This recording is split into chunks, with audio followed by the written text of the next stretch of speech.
आप देख रहे हैं इकरा उर्दू न्यूज़। मैं हूं हैदर अली। 8 महीने से चलने वाले कोरोना महामारी से अब बेरोजगार गरीब लोगों को कोई मतलब नहीं। सबसे बड़ा सवाल उनकी कमाई का है।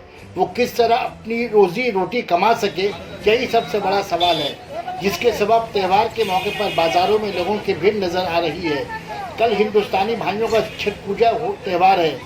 आज टीटागढ़ बाजार में छठ पूजा के सामान की खरीदारी के लिए लोगों की भीड़ नजर आई, जबकि सरकारी हिदायत के मुताबिक सोशल दूरी के अमल के खिलाफ लोग नजर आए।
ये ग्राहक है।